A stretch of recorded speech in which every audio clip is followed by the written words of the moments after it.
Oi, oi, aqui é a Maíra e hoje a gente vai falar sobre Eu, Robô.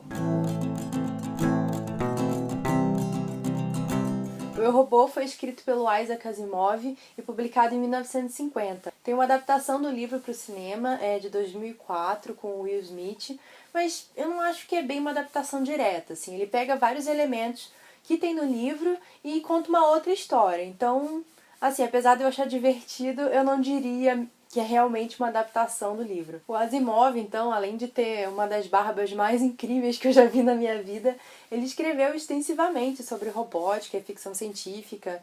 Então tem muito material dele, tem a Fundação, tem as Cavernas de Aço, tem o Fim da Eternidade, enfim. Além disso, o cara escreveu pra caramba. Ele foi o criador, então, também das 3 leis da robótica, que foi aceita por vários outros autores de ficção científica. E é nesse livro, O Robô, que ele vai apresentar essas 3 leis pra gente. Então, eu vou citar aqui as 3 leis pra vocês. A primeira diz que um robô não pode ferir um ser humano ou, por inação, permitir que um ser humano seja ferido. Ou seja, obviamente, né, o robô não pode machucar um humano, ele também não pode ver que o humano vai ser machucado, que, enfim, vai sofrer perigo e não fazer nada. Ele precisa reagir e proteger o humano. A segunda lei se refere então à obediência.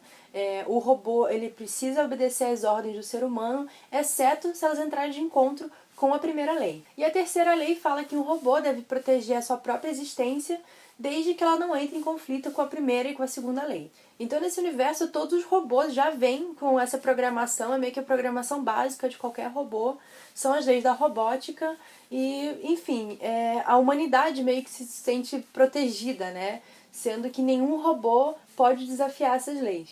Esse livro ele é meio categorizado como um livro de contos, mas eu acredito, assim, na minha concepção, ele é mais um livro de flashes de memória, porque todos os contos se relacionam com passagens da vida de uma personagem. Ela é uma robô psicóloga e ela está dando uma entrevista, né, para um jornalista, então ela vai passando por vários momentos da vida dela, desde o comecinho, assim, da existência dos robôs, né, que eles eram muito quase pré-históricos, até o momento em que a humanidade está sendo controlada, né, e na verdade regida pelos robôs. Mas uma das coisas mais extraordinárias para mim desse livro é que ele coloca, né, essas leis pra gente, só que cada conto ele vai botar uma situação em que essas leis são questionadas totalmente racionalmente e dentro da lógica pelos robôs, né? A maneira como eles acabam interpretando essas leis são super lógicas, né? Só que a forma que eles reagem não é necessariamente como a gente espera, então acabam surgindo problemas por causa disso. Então isso é muito genial, porque, enfim, ele criou essas leis, né? Ele botou esse padrão de que, enfim, robôs funcionam assim e dentro disso, só que ele mesmo vai criar situações para bater de frente com isso, para questionar, e isso é muito, muito bacana. E o que é extraordinário para mim é a capacidade de você fazer comentários sobre a humanidade analisando os robôs. Acho que isso a gente vê em livros, né, em filmes também, né, de ficção científica que tem essa coisa da análise do robô, né? Eu falei um pouco disso no Android Sonho com Ovelhas Elétricas, que a gente também tinha isso, o questionamento, né, do que é ser humano. E ele põe, então, essas situações em que você vai se distanciar, né, porque não é um humano, é um robô, mas ele tá fazendo um comentário sobre a própria humanidade. E isso é genial, sabe? Tem um momento, então, que um dos robôs, ele simplesmente não acredita que ele foi criado pelos humanos. Porque ele é um ser superior que os humanos. Ele não precisa dormir, a pele dele não é mole, né? Ou seja, ele não vai se machucar fácil, ele tem uma capacidade de processamento muito maior do que qualquer humano. Então, assim, ele sabe que ele é um ser superior, que ele é inteligente, e ele simplesmente não consegue aceitar que ele foi criado por algo que é inferior a ele. Simplesmente não é lógico, não é racional. Se ele que é um ser tão elevado, né, e ele se vê assim, como é que ele foi criado por algo que não é tão perfeito quanto ele, né? E aí tem um momento, então, que os humanos vão questionar ele e falar assim, olha, mas e todos aqueles livros que estão na biblioteca ali explicando de onde é que você veio, como é que, enfim, você foi montado, né, pela gente, você não viu isso? Isso não é prova o suficiente para você? E ele fala assim, mas esses livros são para vocês, para que vocês tenham alguma paz de espírito, para vocês, enfim, saberem qual que é o local de vocês no universo, sabe?